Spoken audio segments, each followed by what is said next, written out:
Hello, today is Thursday, October 6th.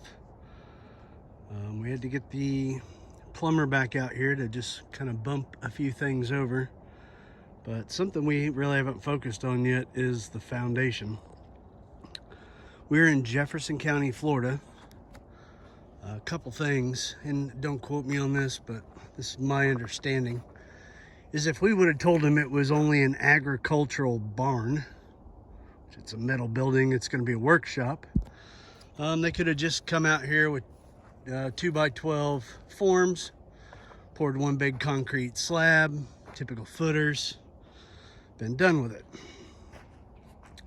Well, my guess is that once we told them and they asked, you're going to have plumbing in it or you're going to have electrical in it, which, I mean, with the house being way down there, who wants to go there to the bathroom? So we are going to have a toilet here.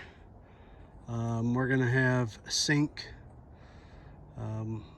cold water coming in. We'll have a tankless water heater, washer and dryer, things that we don't have in the RV. So extra refrigerator. We are going to park the RV under here, so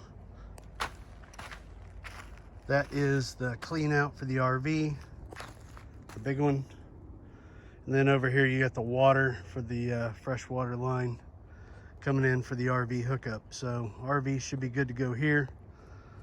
The white string line that you can probably barely see in the video, that marks the outer edge of the leg wall going down here.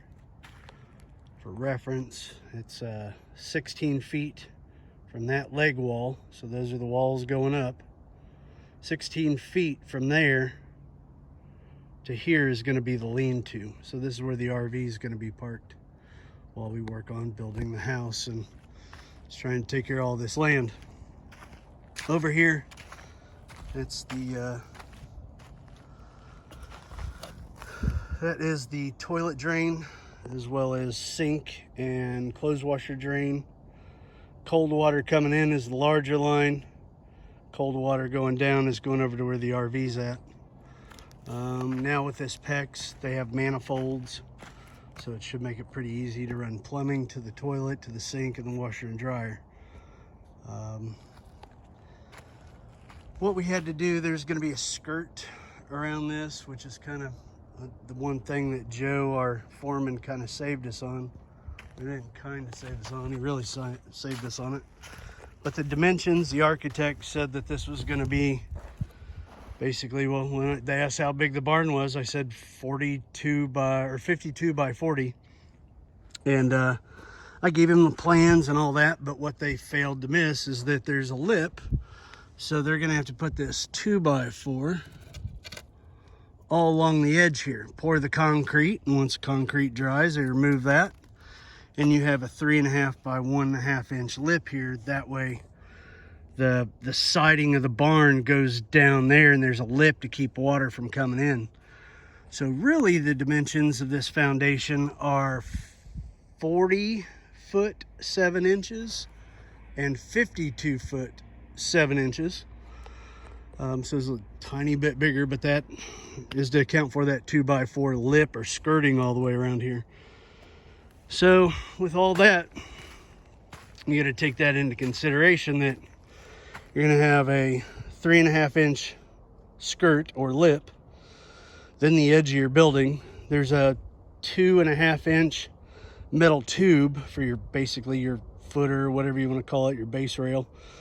And then there's going to be a 2x4 wall. So there's going to be a drywall here, because we will probably put a loft in here, but to enclose the bathroom, to hide the plumbing, it's got to go through the 2x4 wall. So we are going to have to construct kind of a faux wall. It is going to have some support because it's going to be for a loft. Let's see, going back to Jefferson County, one of the things with Jefferson County, once we told them that we're having plumbing and water, then we basically had to get a regular building permit for like a house. Well, that includes doing a soil test. Sitting here trying to leap over these holes, so when you hear me kind of grunt, that's what that is.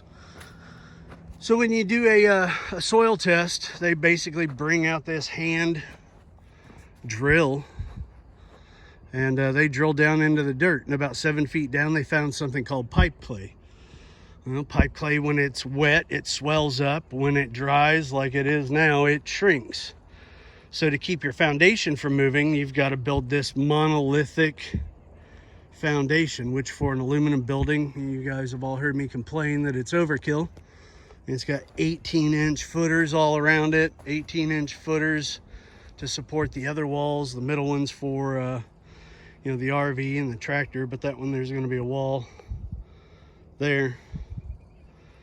So this is going to be one large bay. It's going to be where the RV is. It's going to be basically a car garage here. And this is really going to be L-shaped. There's going to be a door here to get some airflow through there.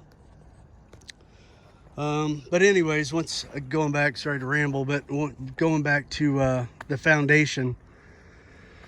Once we had pipe clay, we had to get a structural engineer to draw up a better foundation, and this is what they came up with. So the concrete, the foundation went from being like $20,000 to being, the one guy quoted $45,000, which is a whole nother topic. But either way, we found a great company here in Tallahassee. They've done a good job. And the building inspector came out today. Again, he just pointed out some plumbing things that we might want to address, which have been done. And then we're just going to wait to pour concrete, which hopefully is early next week.